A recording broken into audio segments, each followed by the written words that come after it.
나는 하나님을 예배하는, 나는 하나님을 예배하는 예배자입니다.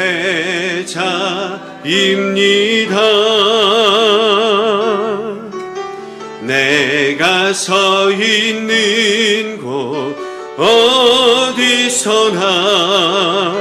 하나님을 예배합니다. 내 영혼 거룩한 은혜를 향하여 내 마음 완전한 하나님 향하여 이곳에서 바로 이 시간 하나님을 예배합니다. 내 영혼 거룩한, 내 영혼 거룩한 은혜를 향하여 내 마음 완전한 하나님 향하여 이곳에서 바로 이 시간 하나님을 예배하. 우리 주님만을 바라보며 내 영혼 거룩한, 내 영혼 거룩한 은혜를 향하여 내 마음 완전한 하나님 향하여 이곳에서 바로 이 시간 하나님을 예배합니다.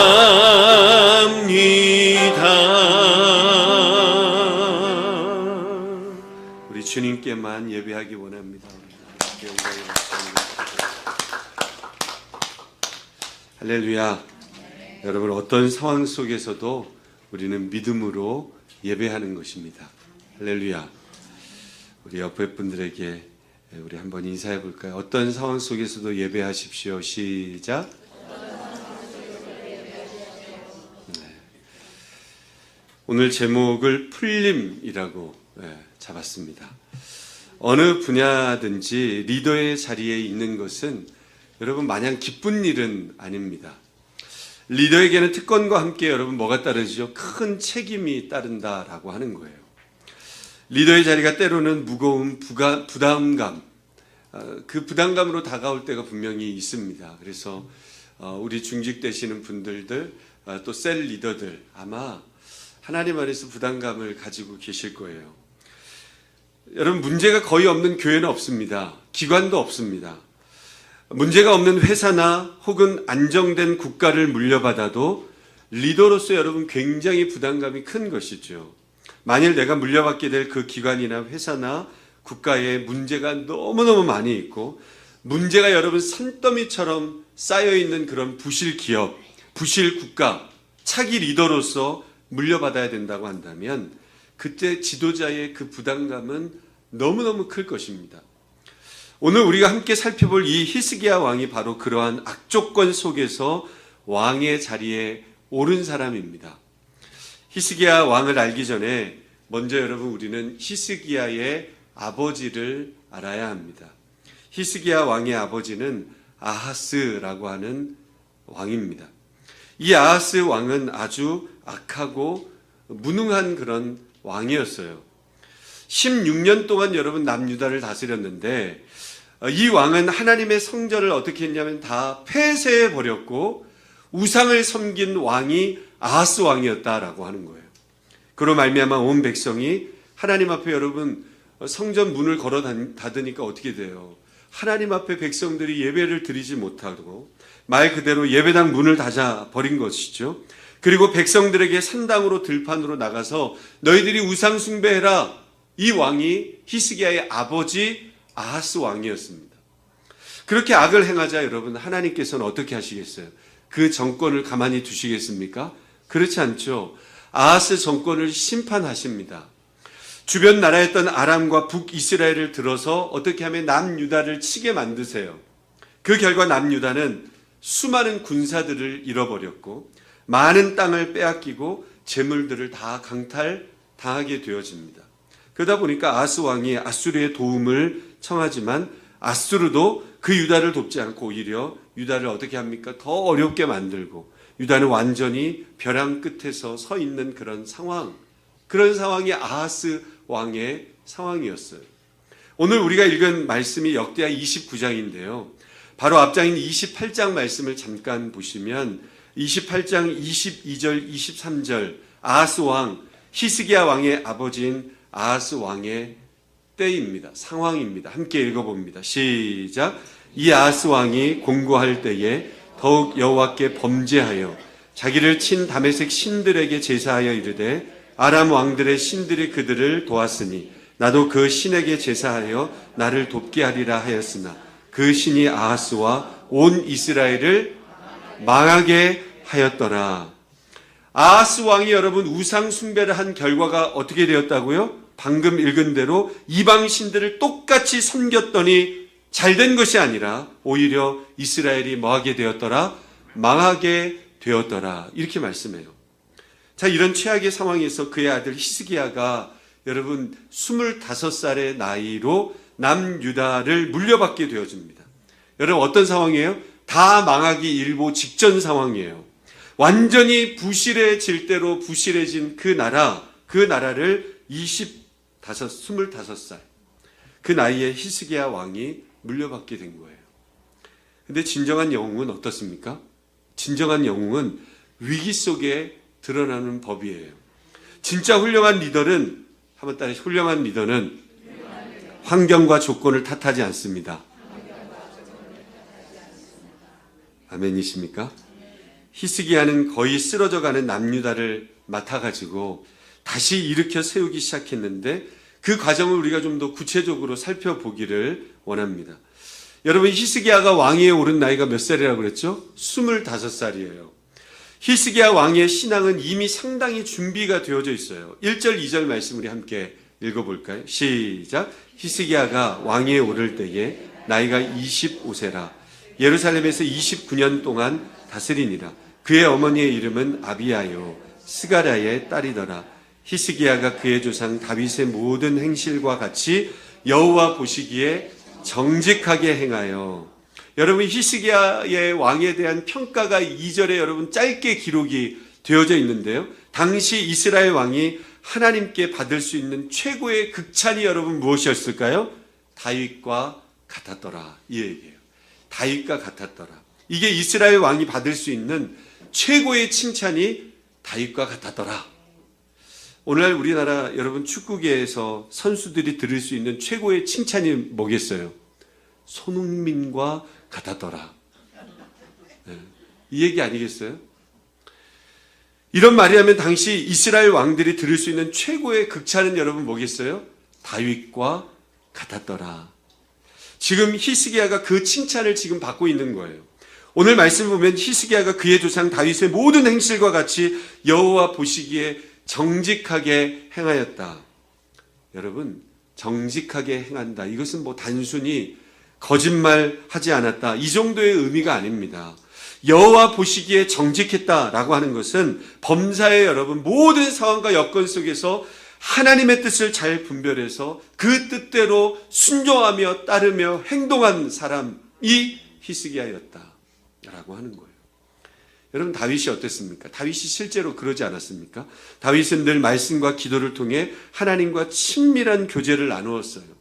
그러니까 여러분 하나님과 그렇게 깊은 교제가 이루어지다 보니까 다윗이 하나님의 마음을 어떠했을까요? 더 잘 알게 되어지고 하나님께서 원하시는 뜻을 더 잘 분별하는 그런 사람이 다윗이었다. 그러니까 여러분 하나님과 깊은 교제를 나누니까 어때요? 하나님과 마음이 통하는 거예요. 여러분 우리도 그렇지 않습니까? 연애와 결혼을 통해서 오랜 시간 배우자와 친밀한 교제를 누리면서 20년, 30년, 40년, 50년 어느 순간 배우자의 여러분 어때요? 눈빛만 봐도 네, 알 수 있잖아. 그죠? 네, 눈빛만 봐도 알 수 있어요. 지금 무슨 생각하는지. 네. 무엇을 원하는지 읽어낼 수 있어요. 우리가 하나님 아버지의 마음과 뜻을 잘 모르는 이유는 여러분 무엇인가 하면 신앙생활을 20년, 30년, 40년을 해도 여전히 하나님의 마음을 잘 읽어내지 못하는 이유는 그만큼 하나님과의 친밀한 교제가 없다는 반증 아니겠어요? 하나님과의 친밀한 교제가 깊어지면 자연스럽게 여러분 하나님의 마음을 깨닫게 되어지고요. 그 뜻이 깨달아지고 그 마음과 뜻에 하나님 앞에서 순종하게 되어진다라고 하는 거죠. 이것이 바로 여호와 보시기에 정직하게 행했다 그 말입니다. 창세기를 보면 여러분 아브라함이 자기 아들 이삭의 아내 곧 자기에게는 며느리가 될 믿음의 며느리감을 찾을 때 여러분 누가 나오죠? 늙은 종 엘리에셀이 나오지 않습니까? 자기 대신에 고향으로 여러분 보냅니다. 자신은 약속의 땅 가나안 땅을 떠날 수 없기 때문에 누구를 보내면 내 마음을 가장 잘 헤아려서 내 안목에 맞는 그 며느리감을 좀 데려올 수 있을까? 여러분 생각하잖아요. 오랜 세월을 가까이서 함께한 늙은 종 엘리에셀이 떠오르게 된 거예요. 아, 당신이라면 내 마음을 너무너무 잘 알고 꼭 내 눈과 같은 눈으로 며느리감을 골라올 것이다. 그렇게 믿고 엘리에셀을 보내지 않습니까? 실제로 엘리에셀은 아브라함에게 꼭 맞는 그런 며느리감 누구지요? 리브가이지 않습니까? 데리고 오지 않습니까? 저는 우리에게 이 늙은 종 엘리에셀의 모습이 있었으면 좋겠습니다. 우리의 인생의 주인 되신 하나님과의 친밀한 교제를 통해서 하나님의 마음이 내 마음이 되어지고 내 마음이 하나님의 마음이 되어지는, 그래서 하나님의 마음을 더 잘 읽어낼 수 있는 신실한 자녀, 신실한 종이 될 수 있기를 주님의 이름으로 축원합니다. 지금 남유다의 상황이 어땠다고 그랬어요? 전쟁에서 패하고 믿었던 앗수르에게도 배신을 당하고 국가적인 문제들이 너무너무 산적해 있는 그런 상황이에요. 히스기야가 왕의 자리에 올랐을 때 그 상황입니다. 여러분 어디서부터 손을 대야 될 것인가? 여러분 나라 전체가 무슨 투성이에요? 문제투성이라는 거예요. 문제투성, 아픔투성. 여러분 그럴 때가 있지 않습니까? 내 삶에 문제가 너무나도 많이 산적해 있어가지고 내가 어디서부터 내가 손을 대야 될지 모를 때 있지 않습니까? 만일 여러분이 25살에 히스기야 왕이라고 한다면 여러분 우리가 그 자리라고 여러분 한번 생각해 보실 수 있기를 바랍니다. 왕이 되었습니다.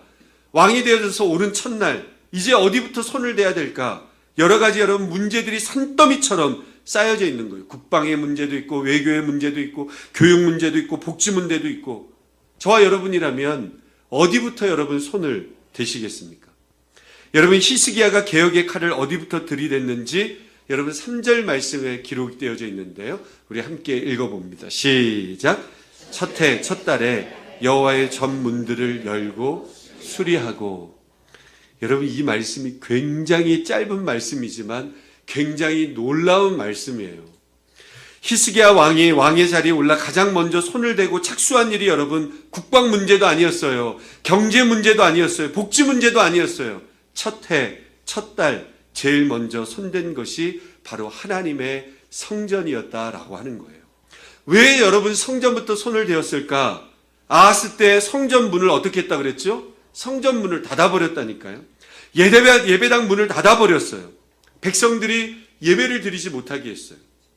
그래서 히스기야가 왕의 자리에 오르자 제일 먼저 서둘러서 한 일이 예배당 문을 다시 열었다는 거예요. 이것이 여러분 무슨 말입니까? 예배당 문을 열었다는 것이 무슨 말입니까? 예배를 내가 다시 회복시켜야 되겠다라고 하는 그런 각오 아니겠어요? 그동안 아버지의 악한 그런 통치 때문에 닫혀 있었고 사라져 버렸던 그 예배가 다시 회복되기를 원합니다 라고 하는 고백 아니겠어요? 근데 여러분도 아시다시피 닫혔던 성전 문만 연다고 해서 여러분 예배가 회복됩니까? 그건 아니죠. 오랫동안 멈춰버렸던 예배를 회복하려면 예배당 문을 여는 것만큼 중요한 것이 무엇입니까? 그 예배를 영적으로 인도할 리더들이 참 중요하다라고 하는 거예요.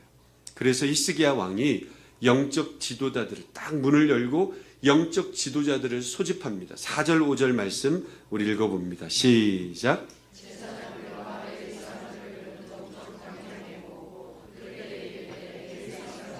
내 말을 들으라. 이제 너희는 성결하게 하고 또 너희 조상들의 하나님 여호와의 전을 성결하게 하여 그 더러운 것을 성소에서 없애라. 히스기야는 가장 먼저 제사장들과 레위 사람들, 영적 지도자들, 지금으로 말하면 누구겠어요? 우리 중직자들, 셀 리더들 나오라는 거예요. 그렇죠? 다 모아놓고 이렇게 얘기합니다. 예배를 회복하기 위해서는 너희부터 성결해야 된다. 이렇게 얘기해요. 너희 자손들부터 깨끗해야 된다. 이 말을 하는 거예요. 그랬을 때 여러분 예배가 진정으로 회복될 수 있다. 그 말이죠. 여러분 우리 중직자들이 그냥 중직자로 있는 게 아니에요. 그렇지 않습니까? 리더들이 그냥 리더들로 있는 게 아니에요.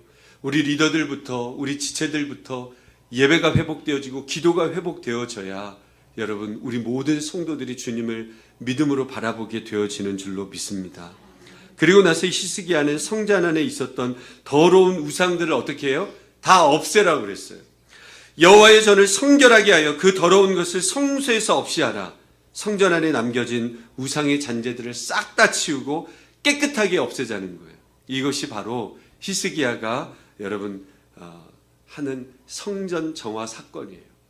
히스기야는 폐쇄되었던 성전문을 열고 영적 지도자들을 불러서 성결하게 하고 성전 안도 여러분 깨끗하게 청소했어요. 우리 교회도 어때요? 네, 깨끗하게 했잖아요. 그리고 나서 어떻게 했습니까? 예배를 회복했다는 거예요. 국가에 산적해 있었던 여러 문제들 중에 히스기야는 예배를 회복하는 것이 가장 시급한 문제이구나. 이것을 알았어요. 여러분 좋은 리더는 핵심을 볼 줄 아는 리더입니다. 실마리를 찾아낼 줄 아는 리더가 좋은 리더예요.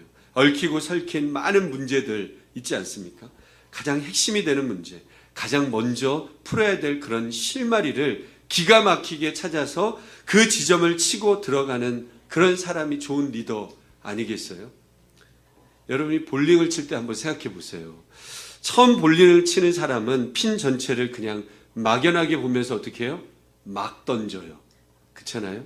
그러나 고수들은 핀 전체를 보는 것이 아니라 맨 앞에 여러분 핀이 뭔 핀이에요? 킹핀이잖아요. 킹핀. 네. 여러분 그 킹핀 중에서도 바닥에 한 점, 바닥이 딱 이렇게 찍혀져 있잖아요. 내가 던질 그 점을 딱 보고 거기를 보고 던지는 거예요. 네, 별로 동의가 안 되신 것 같아요. 그 한 점만 정확하게 맞추면 나머지 핀들이 어떻게 돼요? 다 쓰러진다는 거예요. 우리 인생의 여러분 문제도 마찬가지입니다. 우리 성도들의 삶을 보면 문제의 종류는 여러분 제각기 다 다릅니다. 어떤 가정은 건강의 문제, 어떤 가정은 자녀의 문제, 어떤 가정은 취직의 문제, 관계 문제, 물질 문제, 결혼 문제, 집 문제, 이사 문제, 종류는 여러분 다 다릅니다. 근데 그 문제들이 하나만 있어도 쉽지 않은데 여러분 2개가 있고 3개가 있고 4개가 있으면 여러분 그렇게 얽히고 설킬 때가 있지 않습니까? 그럼 우리는 보통 이렇게 말하지요. 도대체 우리가 어디서부터 손을 대야 될지 모르겠다. 그런데 사실 그 얽히고 설킨 문제들을 풀어가는 방법은 의외로 간단하다는 거예요. 히스기야 왕이 그 모습을 우리에게 반드시 보여주고 있다라고 하는 거예요. 그 간단한 방법이 무엇인가 하면 진정한 예배의 회복이에요. 이걸 여러분 믿으실 수 있기를 바랍니다. 히스기야 왕이 그것을 그대로 보여주는 거예요. 지금 아버지의 악정 때문에 국가적으로 여러 문제가 산적해 있는데 여러분 그 많은 문제들 가운데 딱 하나를 잡고 치고 들어가는 거예요. 그것이 바로 여러분 종교개혁 아니겠어요? 그것이 바로 예배의 회복 아니겠습니까? 히스기야가 왕이 되었을 때 남유다의 현실을 여러분 현실적인 눈으로 보면 여러분 가장 시급한 문제가 국방 문제예요. 국방 문제. 그렇잖아요? 그리고 국방 문제와 함께 여러분 경제적인 문제. 이게 여러분 너무너무 큰 거예요. 왜냐하면 이미 아버지 때 큰 전쟁에 패해가지고 수많은 군사들이 목숨을 잃어버렸고 엄청난 재물들을 다 강탈당한 그런 상황이에요. 여러분 국방 문제와 경제 문제가 가장 시급한 문제였는데 히스기야는 그 상황 속에서 하나님의 마음을 정확하게 읽고 있었다라고 하는 거예요. 시급한 것이 중요한 것이 아니라 하나님의 마음을 읽을 줄 알았다는 거예요. 왜 이 나라가 이렇게 황폐하게 되었는가? 그 이야기를 그 모습을 정확하게 꿰뚫고 있었던 사람이 히스기야였다는 거예요. 여러분 그 내용이 6절 7절에 나오는데요. 읽어볼까요? 시작. 우리 조상들이 범죄하여 우리 하나님 여호와 보시기에 악을 행하여 하나님을 버리고 얼굴을 돌려 여호와의 성소를 등지고 또 낭실 문을 닫으며 등불을 끄고 성소에서 분향하지 아니하며 이스라엘의 하나님께 번제를 드리지 아니하므로. 여러분 무슨 말입니까? 예배가 다 무너져 내렸다는 거예요. 8절 말씀 이어집니다. 시작. 여호와께서 유다와 예루살렘에 진노하시고 내버리사 두려움과 놀람과 비웃음거리가 되게 하신 것을. 여러분 히스기야 왕은 나라가 황폐해진 이유가 다름 아닌 우상 숭배의 제약과 진정한 예배의 붕괴이구나, 이것을 알았던 거죠. 그래서 회개하는 마음으로 어떻게 했어요? 우상의 제단을 제거했다는 거예요. 예배부터 회복하면서 하나님 앞에 나아갔다는 거예요. 하나님께서는 영적인 회복뿐만 아니라 여러분 국가적인 모든 문제들도 은혜 안에서 하나하나 해결되게 하신 하나님의 섭리가 있다라는 거예요. 여러분 예배가 회복된 이후에 히스기야 왕이 블레셋을 정복했습니다. 그리고 무엇보다도 당대 최강대군 아수르를 하나님의 기적으로 이기게 되었죠. 여러분 하나님께서 한밤 사이에 여호와의 사자를 보내시지 않습니까? 그래서 아수르의 군사 18만 5천 명 한 번에 다 치셔서 쓰러뜨리셔요. 말 그대로 여러분 눈을 딱 감고 눈을 아침에 딱 떠보니까 18만 5천 명이 시체로 있는 거예요.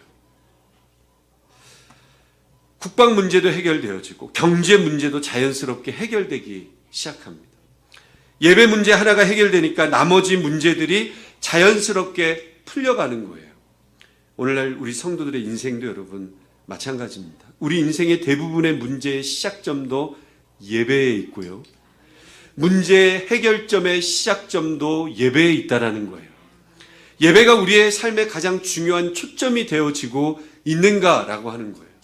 예배가 사라진다는 것은 무엇입니까? 하나님과의 교제가 날마다 끊어지고 있다, 이 말이에요.